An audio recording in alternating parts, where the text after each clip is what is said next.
So yes, by request, I increased the delay substantially, as much as I could, while still having it be a live broadcast. So we do see the bans right away. Going back over this, you can already see them, but it's RJK banning Tidehunter, Leshrac, Lycanthrope, Enigma, and Enchantress.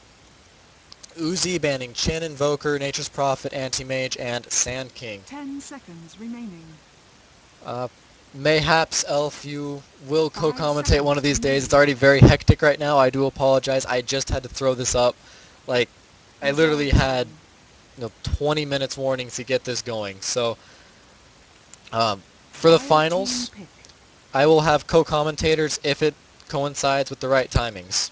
I will definitely try and get those co-commentators in here. But for today, it's going to be another solo cast. I do apologize, and my throat is very upset for it. So we see the picks now for RJK being Windrunner, Shadow Shaman, Shadow Demon, Ricky, and one more that they're going to pick right now, UZI, countering with Venomancer, Beastmaster, Queen of Pain, and Crystal Maiden, and then they get to counterpick whatever the counterpick for Crystal Maiden is.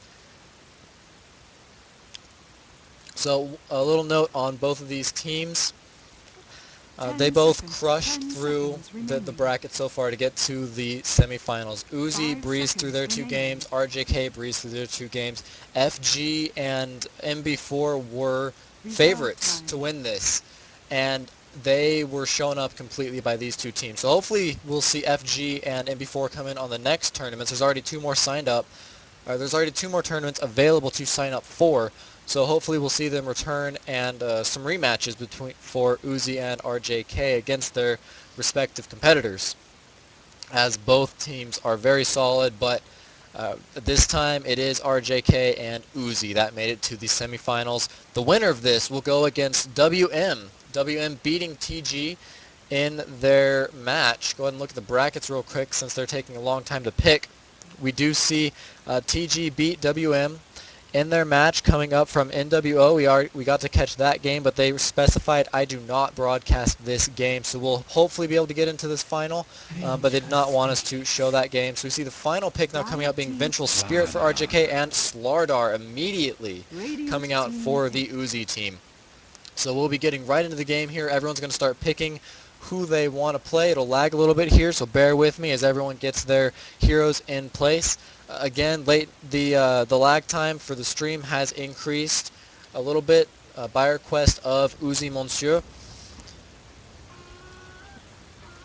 So in the upper right-hand corner, we see UZI, and immediately getting a courier out right away. Very important. In the bottom left-hand, we see the RJK team, and also getting that courier right away. Go ahead and just sit in the middle here as everyone gets all situated. Now we can see right away a little bit of drawing on the map from both teams, both of them wanting to get something done. They have their own strategies. HI coming out there high from Shadow Shaman.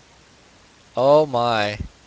Oh my. They realize they are being live broadcasted. They know this. And Orange's name is Ryan. We have Ryan as Shadow Shaman. 30 seconds to battle. For much is that worth? Ryan Millen. Fantastic. We do see Windrunner coming out here right away. Now, the UZI team sees that, but they're not going to act on it. Windrunner's going to be able to get away just fine, as the entire team was waiting for her. Pings everywhere, pings. They are just having a ball with the map right now. And another observer word coming out. Now, UZI can see Windrunner running around.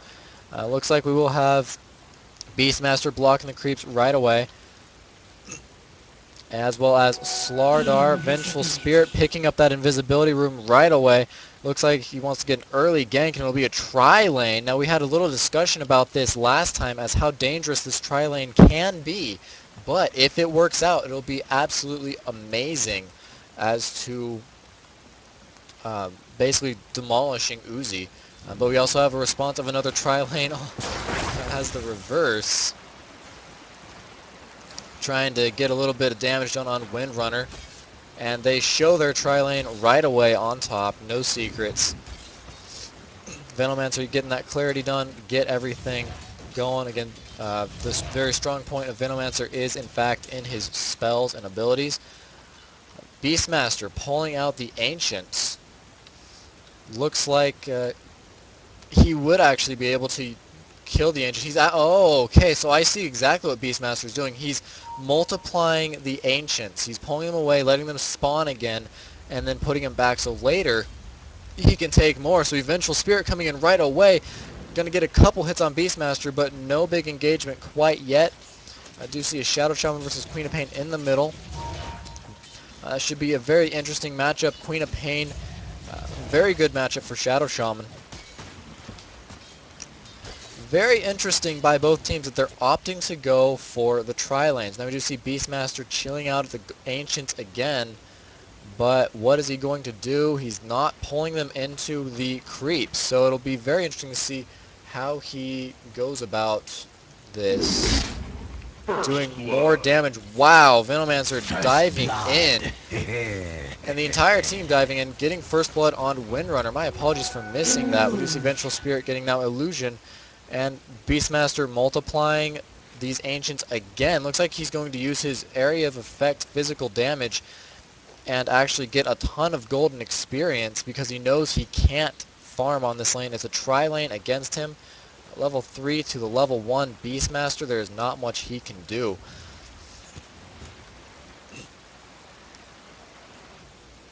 So right away we see the UZI team, just like they were playing before, all over the map, getting the Sentry Ward up to actually get rid of the Observer Ward. Very smart, denying vision right away. Very good moves by the UZI team, proving that they really do deserve to be in this semifinals already with these advanced tactics, getting first blood and destroying the vision of their opponent. But little they know there's another Observer Ward right there. They can see everything. Windrunner doing a little bit of harassment, firing some arrows in, but not much is going to happen there. Vengeful Spirit using an illusion to keep an eye on the Ancients, as well as over here to check for ganks. Very good use of the illusions. Always use the illusions for scouting and not for anything else. Again, I remind you that I increased the delay, so there can be a little to no ghosting unless it is within 30 seconds, effectively. So now we see actually a Sentry Ward being placed by, I believe, Vengeful Spirit again, checking for more of those Observer Wards, but no, there are no Observer Wards on bottom. Beastmaster looks like he wants to multiply the Ancients again, pull them away and do some more damage. Now the UZI team is running around checking for more wards, checking for more anything. Queen of Pain notifying about Shadow Shaman moving in. He sees the haste. Queen of Pain jumping in, but Shadow Shaman already out-leveling the Queen of Pain, and the Queen of Pain now in trouble, now running towards Venomancer. Venomancer will be able to save her last second. Shadow Shaman now forced to run away, full force with his haste. He's able to get away. Queen of Pain landing another shot. Will that Tango be able to save him? Windrunner now coming in trying to draw fire away from Slardar. Shadow Shaman forced to back away using a bottle to heal up considerably. Haste is now running out. There's not much left he can do. He's able to make it back to middle, no problem. Juking the entire UZI team. Beautiful by Shadow Shaman. Windrunner not even being a factor there. Absolutely amazing by Shadow Shaman. Juking away, but the Queen of Pain, Venomancer, and Slardar, Crystal Maiden coming in a little bit too late on that. A lot of Ancients piling up here. Looks like when he does start getting those kills, he'll get a lot of experience very quickly. He's level 3 now compared to the tri-lane, each of them being level 5. He is being out-leveled, but he will fix that shortly as he does get those levels and experience and gold from all those Ancients. We do see a very similar tactic. Looks like the UZI team really utilizing the multiplication of these jungle creeps, really making sure that they get as much farm as they possibly can, and then having a heavy hitter like Slardar able to hold off all the regular creeps by himself, just hold them around the tower and force no damage to be done to the tower at all. As we see here, exactly what I'm talking about. Slardar able to take some damage, no problem. Let the tower do the damage for him, and then try and get as many of those last hits as possible while the rest of the team farms up on all of these multiplied minions just chilling out. That is a lot of Ancients. Queen of Pain picking up the Mantle of Intelligence and some good old bottles from the courier. We do see the Hawk from the Beastmaster acting as an observer ward now going down. Queen of Pain actually bottling that regeneration, opting not to use it. Very smart, as she doesn't need the regeneration right now. When she uses it, it'll be even more powerful. We do see an ultimate going off of Queen of Pain. Queen of Pain in trouble. She has a little bit more time before she can get out of there. Will she use regeneration? No, she opts to not use the regeneration rune she had just gotten.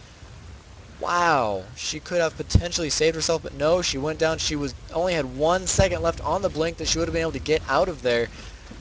So it was a very tight situation. She was not able to survive. Shadow Shaman getting that kill and going up to level 7, putting it a 1-to-1 situation. Shadow Shaman getting a lot of health back very quickly using those bottles and arcane boots now going on the middle tower. We'll be able to do some extra damage there.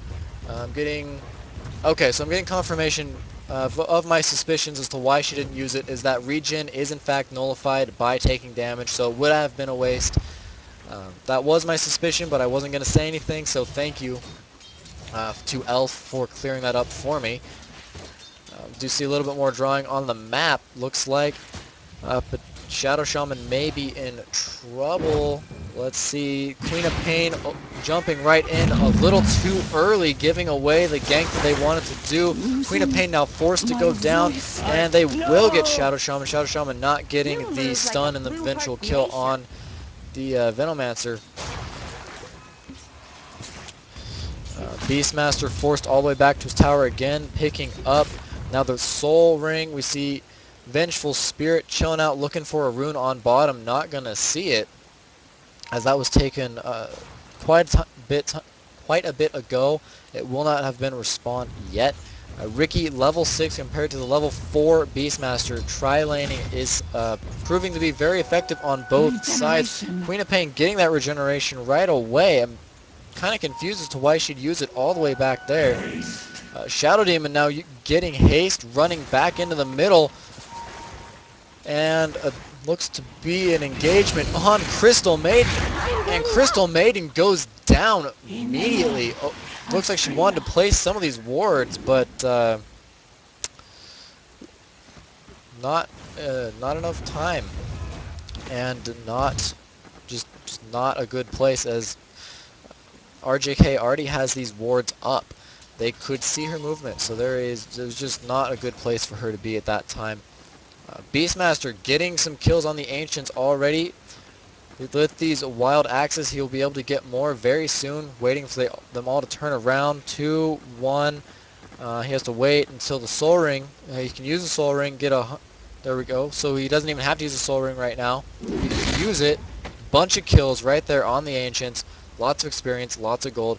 And then if he wants, when this cools back down, he can use the Soul Ring, use the Wild Axes. Again, the Soul Ring will give you 150 mana for 150 life temporarily. Will he do it again? Soul Ring goes off, and he gets more kills. So let's do see an engagement on Vengeful Spirit. Queen of Pain comes in to finish him off. Now Shadow Shaman jumping in, using his ultimate, trapping Queen of Pain again. Queen of Pain goes down, and Venomancer now in trouble, but no, opting to go for Crystal Maiden instead. A little bit squishier than Venomancer, and immediately destroyed by his Ether Shock. Down goes Crystal Maiden. Venomancer going back up to full health. Shadow Demon making sure that no ganks are done on Shadow Shaman. And already 6 and 3, 10 minutes into the game, favor to RJK. Beastmaster now power leveling his way back to catch up. Venomancer level 6 against a level 10 Shadow Shaman. Not a very good move there. We do see Queen of Pain also level 6. This Shadow Shaman is way out leveling, looks to be fed. And now moving on Shadow Shaman. Shadow Shaman working to get towards the regeneration. Will he be able to get to regeneration? Shadow Shaman bottles the regeneration right before he dies. He does achieve his goal. And Queen of Pain gets the kill on Shadow Shaman. Do see Beastmaster's now level 7. Actually, he may be the highest level on the team right now.